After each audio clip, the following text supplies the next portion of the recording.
Remakes and remasters seem to be all the rage in gaming these days. Name any franchise that comes to mind, it may have had a re-release at some point within the last few years, with the Crash and Spyro trilogies reigniting the trend.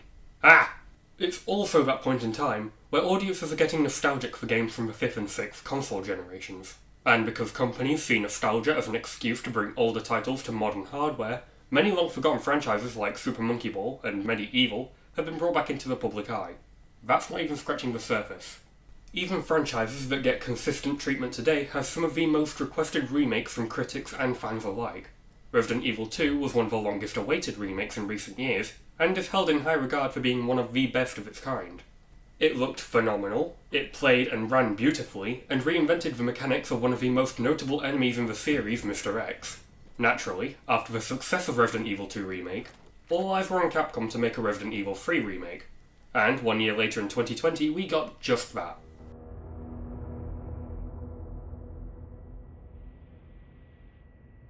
And seeing as how Halloween and the spooky time are right around the corner, that makes it the perfect time as any to talk about a Resident Evil game.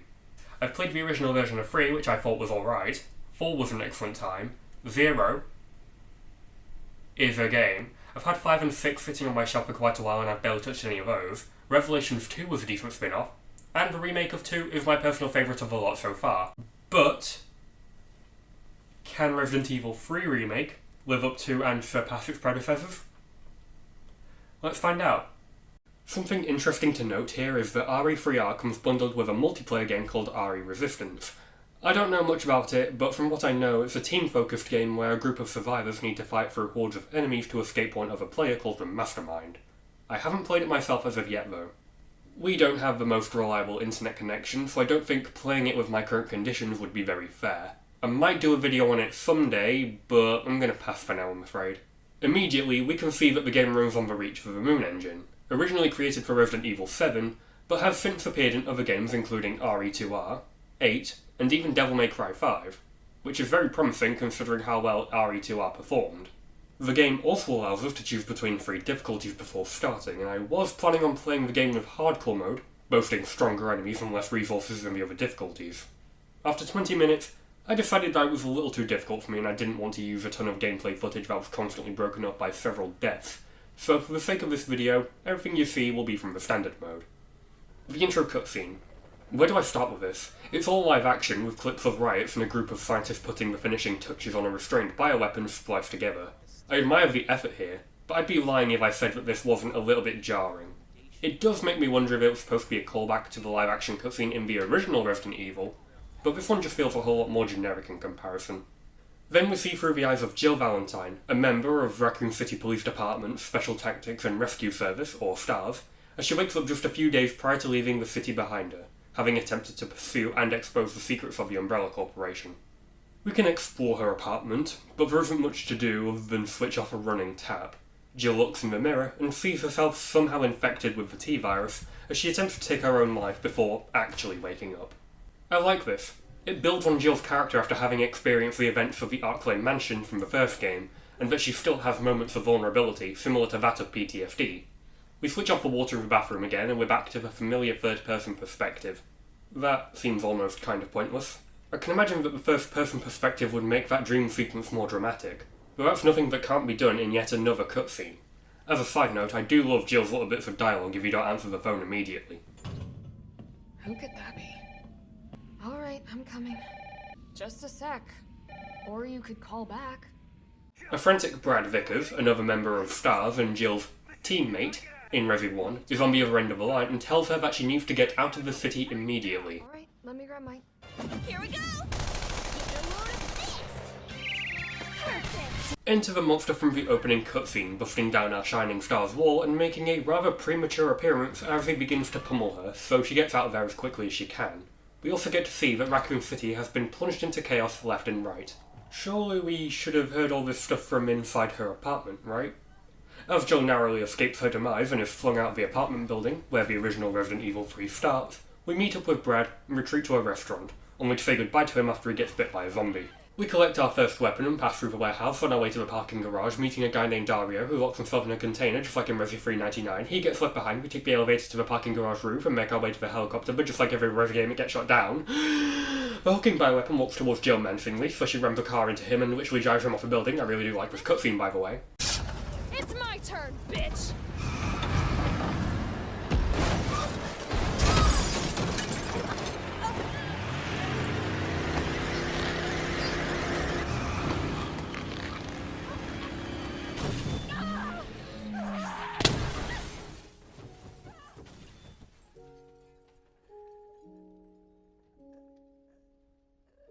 Jill, now's not the time to fuck up your spine. It's getting back up again. Explosion. She gets rescued just in time by this guy called Carlos Oliveira who temporarily incapacitates the creature and game!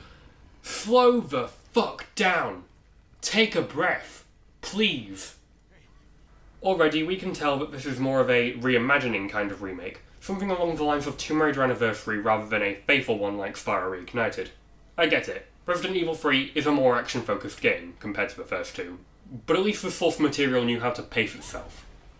This game's pacing, though, well, it's not very good, with the entire sequence from the apartment to being rescued taking place within the span of 15 minutes, maybe even less. There's at least 5 events from the original game that took maybe 30 minutes to an hour, completely glanced over in such a short space of time. Not even Resi 2 Remake was this hasty to get as much stuff done as possible. This is a consistent issue throughout the game, but thankfully, this is the worst it gets. Still doesn't negate how noticeable it is, especially if you've played the original game. Anyways, we walk towards his subway train where Carlos reveals that he's part of the Umbrella Biohazard Countermeasure Service, something that Miss Sandwich does not take too kindly to given all the hell she went through prior, so she's concerned, to put it lightly. Are you kidding me? Are you fucking kidding me? You guys are the ones who caused all of this! Whoa. What are you talking about? We're just here to help people. What's wrong with Umbrella? What's wrong with Umbrella? Oh my god. Your company is responsible for infecting everyone! Carlos's team, led by Mikhail Victor, have converted the train into a shelter for survivors, but are currently unable to evacuate the civilians, since there's no power being supplied to the station. Jill reluctantly offers to help, and we can truly see how her personality has improved since 1999. I've already mentioned her vulnerable moments, but on top of that, a lot of her dialogue is delivered with a passive-aggressive level of sass and confidence, which was present in the original, but I think her mocap and voice actress Nicole Tompkins does an excellent job at bringing life to the character once again. Jeff Shine's portrayal of Carlos is also really well done. His hunky soldier attitude has been dialed back a bit, and his willingness to protect the survivors of the outbreak, as well as his upbeat personality, are fun to watch. Finally, we can start doing what we're supposed to do with games. That's playing them if you couldn't tell! This segment involves exploring the RC streets to bring power back to the trains. Since we now have free reign with the controls, I'm happy to say that we're able to do everything we can from Resi 2 Remake, with a few little additions. Moving around feels identical to that of the previous game, and by that I mean really damn good. Jill's movements are as fluid as the characters from that game, and she even gets the returning quick dodge move, which was so much easier to perform than in its debut. In Resi 399, I could never get the quick dodge to work. It was very unreliable since Jill would usually take the hit instead of shuffling to the side like she's supposed to. I really don't know what I was doing wrong there. Here though, it's fast, efficient, and most importantly, it works. What's more is that if you successfully dodge at the right moment, time will briefly slow down Matrix style, allowing you to get a quick hit in, which can be extremely helpful in tight situations. Just like every other Resident Evil game, you can fight back with your primary method of attack being a handgun, and gradually finding better weapons to defend yourself. Again, this has remained untouched from RE2R, so aiming and firing are still very fun to do, provided you can find and preserve ammo well. In typical survival horror fashion, your resources are limited and you can only carry around so much at a time. You need to be careful what you pick up and when to avoid backtracking to safe rooms as much as possible. You can find new pouches every now and again that increase your inventory space, which are essential. I like having to think about this stuff because it adds replayability, the chance to optimise your route on future playthroughs, especially on higher difficulties where health and ammo pickups are greatly reduced. To progress, we need to make our way to the power plant, but before we can do that, we need to put out a fire that's in the way, and without a hose we can't do much. Then one of the barriers falls over, which puts you in the enemy's line of sight. You can either fight, or do your best to dodge them. This is another element of survival horror that I'm glad is retained here. You don't have to fight every enemy you come across, but you risk being grabbed. However, if you fight every zombie you find, you might find yourself severely underprepared for any future encounters. Resident Evil 3 Remake has plenty of situations that let you decide how to handle enemies, trusting you to act to the best of your abilities, and rarely ever did dealing with swarms feel unfair. If I wasn't well equipped, it felt more like I was at fault rather than the game. Soon after putting out the flames, we come across an injured UBCS soldier, but before he can say anything to help Jill, he's murdered, his killer being Nikolai, the human antagonist of the original game. I would have preferred you being a more subtle villain instead of killing your own teammate in front of someone else you haven't even met yet, but never mind. I'm sure that by the end of the game, he'll be a well-written, fleshed-out antagonist compared to his counterpart on PS1, and that he won't feel contrived in any possible way. Don't need a bleeding heart like you getting in the way. Not long afterwards, we reach the power station, and we spend a bit more time here than we do in the original game. Instead of pressing buttons to control the voltage output, we instead have to make our way outside and navigate a series of tunnels infested with these bug-like creatures called drain dymos. The first time we come across one, it grabs Jill by the neck and deep throats her. Ew, I wish I was making that up. And it fills her insides with parasites. This is the substitute for the poison mechanic in the game, except instead of blue herbs we use green ones to cure ourselves, and I think this section is alright. There's a decent amount of tension here that keeps you on your toes as you try to navigate the nest, constantly having to look over your shoulder to avoid being grabbed while activating substations, and there are plenty of green herbs scattered around in case you do. Healing yourself only to be forced to make out with the insectoid creatures you couldn't see within the span of 2 seconds isn't exactly fun, however. It's just a waste of a good healing item. We exit the power station and are forced into our first real encounter with the giant bioweapon from the beginning, Nemesis. It's basically a tyrant, like Mr. X from Resident Evil 2, except it's sent to kill every member of STARS so there's no living witnesses to the Arklay Mansion incident. This is the best example of choosing whether or not fighting back is the best thing to do. Something I've noticed already is that there's no live selection feature, Resi 3's other fun gimmick. It was like a choose-your-own-path type thing that affected the outcome of certain events. For instance, here in the original game, a swarm of zombies would try to push open the metal gate and you had a few seconds to make a choice. You could either get out of there, which prompted Nemesis to appear, or overload the power supply which fried every zombie attempting to attack you. You could also do nothing and let the horde waltz on in instead. Quite a shame that such an interesting feature is absent here. Anyway, the Nemesis confrontation. I tried to take him on, but with just a pistol, it didn't end very well, see here. So I chose to run away instead. Nemmy did manage to catch me off guard a couple of times, which ended in me getting walked by him on quite a few occasions. This zombie in this dead-end alleyway too. You made me jump, sir! I managed to take on the tyrant and receive a handgun capacity upgrade for my efforts. This is something you could do in the original game, but I felt there that Nemmy was a bit too fast and the controls didn't quite work well enough for what the game encouraged you to do, especially that barely functioning quick dodge. Remake makes taking him head on much easier and it feels satisfying to put him down, if only for about 15 to 20 seconds. You know what I don't enjoy about the Nemesis confrontations? The remake nerfs him quite a bit. While I do like that he is overall easier to deal with, he doesn't feel anywhere near as consistent as he did in his debut. He doesn't attack anywhere near as often as I think he should, on standard difficulty at least, and he's also nowhere near as tricky to outrun. When you do, he'll drop from the sky and get as close to you as possible, but that feels no different than him just spawning in the area. Not only that, but he'll just outright refuse to follow you into certain areas, like the railway control room and the toy store, both of which being dead ends. Instead, he'll opt to stare into the window. Bear in mind that these aren't even safe rooms. In the 1999 game, he felt like he should have, a formidable stalker. Here, he just feels like more of a misunderstood guy who just wants to know if you had games on your... shit. Phones aren't as advanced in 1998, Tiger Electronics Gamecom or something? I don't know, but he's not very threatening. Barely managing to evade him, I made it to the railway control room, where we solve a very simple puzzle involving the train route, and leave to find an enemy that reminds me very much of the Las Plagas parasite from Resi 4. As it turns out, our pursuer has been powering up normal zombies with the parasite, which are not only kinda challenging to kill by getting them to expose their weak point, but I also think this ties in very well to RE4. It sort of explains why the Ganados in that game act much differently compared to the standard zombies from the previous games, albeit very loosely. We make our way back to the subway and are reintroduced to Nikolai. Despite being very obviously evil, everyone else is rather dismissive. Nemesis wants to introduce himself to everyone else on the train too. Jill decides to lure him away, since she's one the towering monster is after. Come on, you creepy-ass stalker! You want stars? I'll give you stars! Are they really using her best one-liner from the original game as a throwaway piece of dialogue here? This is just a line of dialogue at the end of the day, but that line feels very off being shoved into a typical chase sequence. It was made to be the badass finishing quote before ending Nemesis for good. The line she says to replace it better be worth it in that case. The chase ends and we flee into the obligatory sewer segment. I forgot RE3 even had a sewer segment. There's very little to see and do here. They didn't even bring back the Gravedigger mini-boss. I'll tell you what it does have though, these mutant froggies called Gamma Hunters, and a grenade launcher to deal with tankier threats. Something I neglected to mention about the ammo is that just like in the 1999 game, it can be crafted, but this time round there's no mixing tool.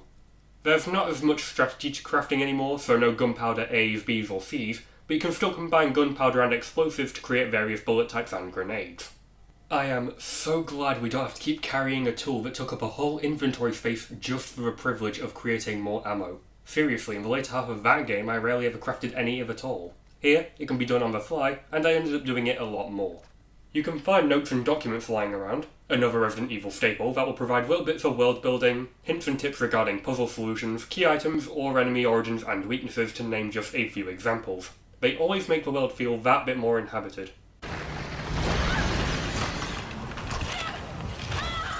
It was also about here where I realised that I was maybe over-relying a bit too much on the map. It functions identically to that of a map in RE2R, where it shows you any items you can pick up and colours in the area blue if you've collected everything. It's incredibly useful, but also very easy to abuse, and that goes for both games. Getting back to the story, the sewer segment doesn't last too long, and when we resurface, Nemesis grabs hold of Jill's head like it's the freshest apple in the fruit bowl, and tosses her onto the ground like a dick who doesn't like apples. Oh, and he has a flamethrower now. He's found a new play area in a demolition site, so we're chased all the way up there before our first mandatory fight with him. This section is fun, save for the fact that it's very linear, and is here more for spectacle than gameplay. As for the fight, I like it quite a bit, since Nemmy is armed with a ranged attack, keeping your distance is priority, and the canister on his back is used to test how well you can aim. I think it's very good at testing what you know about the whole combat system. After fighting the fire-type Nemesis, Jill climbs over the side of the structure and ends up back in the streets of Raccoon City, just outside the RPD's parking garage from Resi 2. It's here where we also come across Kendo, from that game as well. Then we're thrust into yet another incredibly scripted, linear chase sequence with Nemmy, who's now sporting his rocket launcher. I think the devs were making his appearances more consistent here to make it seem like he's a more persistent pursuer, and to me, it backfires horrendously. This just ends up making him feel the exact opposite, and he isn't intimidating in the slightest because of it. Remember Mr. X from Resident Evil 2 Remake? How he could follow you around, how he could listen for your footsteps and gunshots to try and find you, how he could enter the main hall of the RPD, you know, one of the safest areas of the original Resident Evil 2. I don't get why they couldn't do the same for Nemesis here. He pales in comparison to his fedora-wearing counterpart. It's very disappointing actually. We do get to fight him again though, and I think it went pretty well.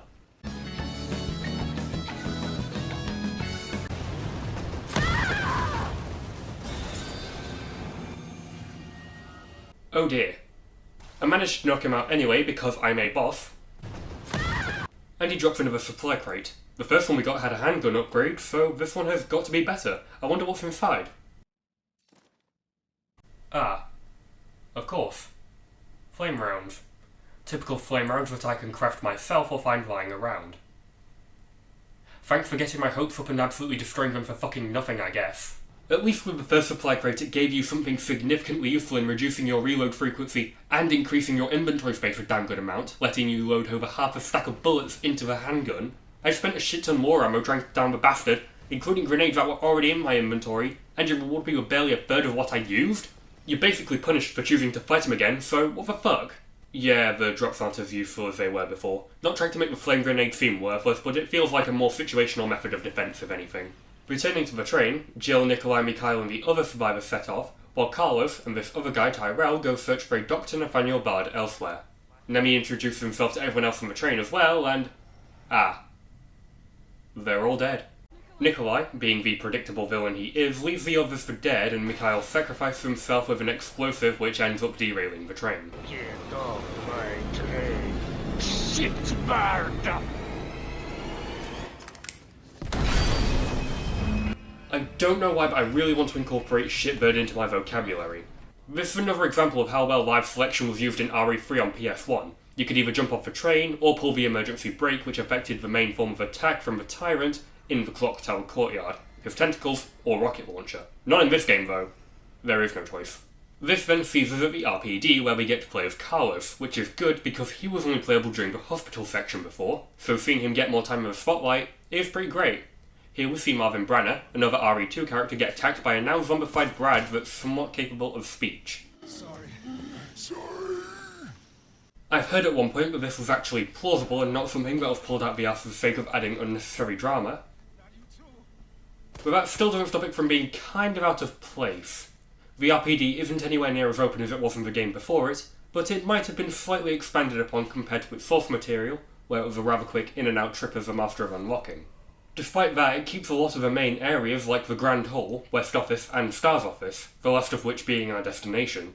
Yet another thing making a reappearance from Resi 2 are the Lickers. These creepy bastards have spider-like crawling abilities and are super sensitive to sound, which encourages you to slowly tiptoe your way past them instead of sprinting away. They will catch you off guard otherwise. It's kinda weird how the original RE3 didn't have any, considering the RPD segment takes place before the events of its predecessor, so it's nice to see them acknowledged here. I also like Carlos's little remarks regarding a locker with a nearby note from someone pleading the reader not to open it, and the Welcome Leon banner. Yeah. Welcome, Leon. Bet you had a kick-ass first day. Gameplay-wise, Carlos's controls are near identical to Jill, but with a couple of changes. Firstly, while he also has a handgun and knife, he carries an assault rifle instead of a shotgun. There are a lot of zombie encounters that are tailor-made for use of the assault rifle, since there are quite a few moments where you're blocked off from fleeing, and need to avoid being overwhelmed. These swarms can actually feel very daunting otherwise, but it gives you an incentive to use this weapon you've never tried out before, unless you're playing on assisted mode, that is. His other notable difference is that he can counter an attack with a cross punch when you press the dodge button, but I didn't find myself particularly using it that much. Just as we reach the Star's office, we find a PC monitor displaying a transmission from Dr. Bard himself. It says Carlos is about to leave, where Jill contacts him via the radio, letting him know that the train has derailed and everyone else on board has been killed. Our heroic boy goes off to search for her just before we switch back to Jill, just after the train gets demolished. It's here where we get our hands on some mine rounds for the grenade launcher. We resurface again, followed by a burning Nemesis, desperately trying to put out the flame from the explosion, and he stumbles into the river, prompting the local sandwich to say the best line in the game. Bitch can't even swim. Only for the shitbird to leap out the river in beast form. One mostly, if not entirely automated bridge chase later, we get into another fight with Nemmy. This one is relatively easy, but the mutated being is a lot faster and his attacks have more range and damage to them, making it just a tad bit more difficult compared to the battle at the demolition site. The game also really wants you to use your recently obtained mine rounds to disrupt him when he's running circles around the plaza, causing a parasite in his chest to emerge for a few seconds. That's all there is to it, really. Even after the fight, he still isn't giving up just yet as he quickly infects Jill with a sample of the virus, then good old Nikolai shows up to add salt to the metaphorical wound. Carlos finds her just in time, and this is where we get to play the awesome clock tower segment from the original game, right? Oh, we're just going straight to the hospital? Oh. And it's not just the clock tower portion of the game that's completely skipped over. There are a lot of places from Resi 399 that were either cut or condensed to be as streamlined as possible. There's the aforementioned buildings from the intro sequence, as well as the town hall, gas station, newspaper office, Raccoon Park and graveyard to name a few. I'm not sure why they didn't include those areas, but if I had to guess, it'd be because the game feels like an unfinished product. And what few areas that did make the cut are typically not as expansive as their PS1 counterparts. Fewer routes to traverse and less puzzles to solve, which leaves the level design feeling rather linear and nowhere near as interesting, unfortunately. Since Jill's infected, we do get to play as Carlos again. I don't think the remake does a very good job at building a tense atmosphere, but the hospital is one of the few areas that absolutely nails suspenseful moments. Lots of dimly lit corridors, powerful enemies which we'll get into in a minute, great storytelling from set pieces and diary entries littered everywhere. It genuinely feels like a place where employees and patients alike have been through complete hell. The closest any other area gets to rival this place is the police department. But then again, all they really had to do there was take what they had in RE2R and create blockades to keep you on a set path. The game overall looks just as good as its predecessor, but the lighting does take a hit in most cases, with some locations being a bit too bright for what they're supposed to be. The original Resident Evil 3 does a better job at creating nerve-wracking scenarios. It may be a more action-packed game, but Resident Evil is still a horror series. And why do we play horror games? To get scared. To experience a thrill. It's a bit of a letdown that Remake doesn't take advantage of that when there's been plenty of opportunities to do so. If you have a good pair of headphones, you do have an extra layer of immersion at least. And these character redesigns? I like them a whole lot more than the originals. Jill's casual attire, Carlos looks more like a lady magnet that his PS1 counterpart bragged of being, and Nemesis, whose face doesn't look as intimidating as 1999 appearance, probably the wonky nose and longer teeth, which look weirder and more austeritin, is now wrapped up in this biohazard containment tab that makes him look really dangerous. More dangerous than he actually is in-game, but what are you going to do? The point of the hospital segment is to locate Bart to find a cure for Jill. It's here where we come across the beta hunters. They're much faster and harder to kill than their sewer variant, which can be incredibly intimidating, especially when you see them in groups of any number bigger than 1. For example, there are 2 in this room, so my strategy was to use a flash grenade to lure one out and then deal with them individually.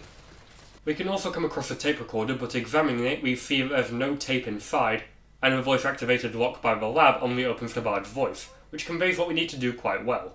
There's not that many puzzles in the game, but taking the time to look at a key item, whether it be a simple looking key or a bejeweled box, will usually give you an idea on what to do. When we do find a cassette, we put it in the device and use that to trick the security system, as well as hearing some disreputable things from the doctor himself.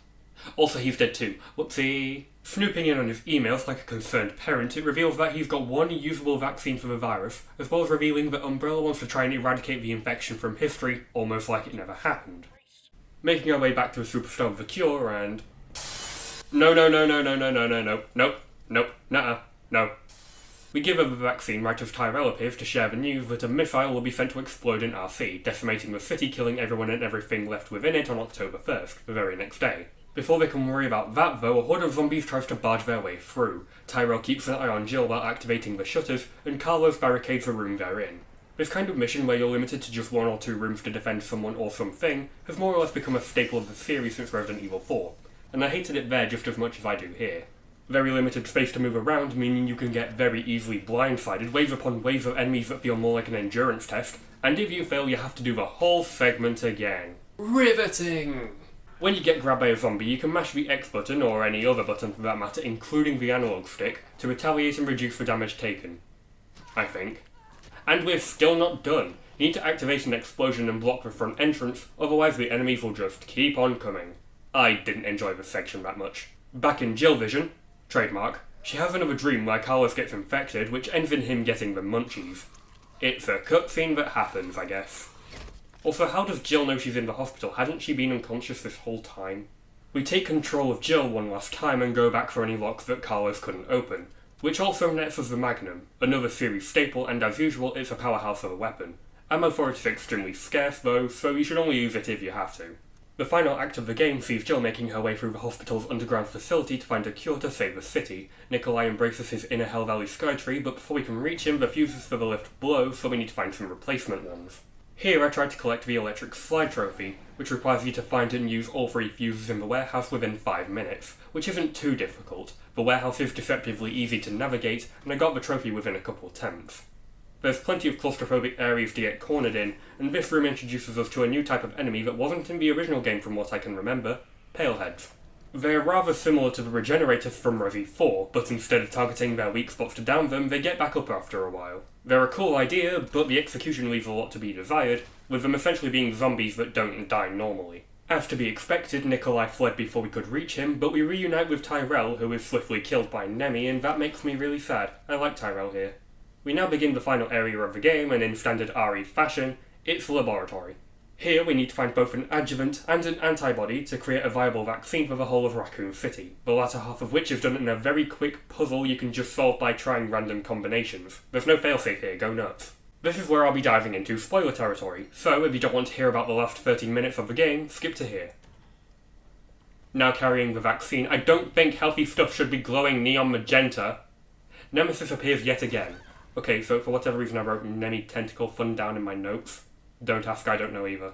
Then we need to find a way to escape from the city. We experience more Nemmy Tentacle Fun, I suppose, and we crawl away in another section of gameplay with so little input it might as well be another cutscene. He also breaks these stairs, giving Nikolai the perfect opportunity to take the cure away from Jill, and he finally spouts his motive. He's all in it for the money. Well done, Capcom. This was your one chance to improve an already one-note villain and you did absolutely bugger all. This was your one chance to improve him and you did absolutely nothing. He tries to make a deal with Jill, and by deal it's more of an involuntary push her down the pit to fight the beast so he can sell the combat data. Of course. This fight is marginally different to the last one. Circular arena, Nemmy will run rings on the outside, you can use mine rounds or wait for him to grab onto these tanks and shock him with the help of Carlos. It exposes the parasite, allowing you to get a few more shots in him. All his moves from the previous fight are used here, but there are a couple more with extended range, like his Sloppy Tentacle Mania. Trademark. The few zombies will also occasionally drop in to throw you off guard, and I'm using that very loosely, by the way. None of this is that difficult, just very underwhelming. I prefer the more methodical yet hectic fight from the original game where you had to lure the shitbird in front of these acid tanks to melt him away. Something I forgot to mention in regards to the other Beast Nemesis fight, that also applies here, is that the camera likes to zoom in way too close when the funny dog is trying to get a few extra steps in on his umbrella branded Fitbit or some shit, but won't zoom out even after he attacks. It's distracting. Jill leaves the pit via crane, believing that her stalker has been dealt with for good after Carlos dissolves him with acid, and soon we find a document discussing an experimental railgun called the Ferromagnetic Infantry Use Next Generation Railgun, with the sole purpose of suppressing bioweapons. Yes, it's called the Finger. She catches up to Nikolai, who doesn't uphold his end of the deal because he's a prick, but they're immediately interrupted by a Nemesis slug for one last battle. Just so you know, this is the last fucking time.